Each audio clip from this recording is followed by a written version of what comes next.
నమస్తే అండి. నా పేరు రామారావు. నేను ఇక్కడ వశిష్ట గౌతమి పిరమిడ్ రాజవరం పక్కన మాది వెలిచేరు గ్రామం. నేను ఇక్కడ సూపర్వైజర్గా పనిచేస్తున్నాను. ఇక్కడ మనకి మార్చి 16 నుంచి 22 దాకా ఉగాది ఉత్సవాలు జరుగుతున్నాయి కావున మీరు కావున 50 మంది వచ్చి ఈ కార్యక్రమాన్ని జయప్రదం చేస్తారని కోరుతున్నాను.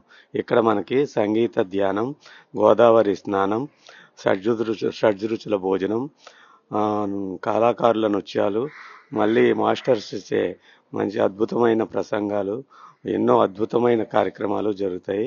కావున మీరందరూ తప్పనిసరిగా రావాలని కోరుకుంటున్నాను.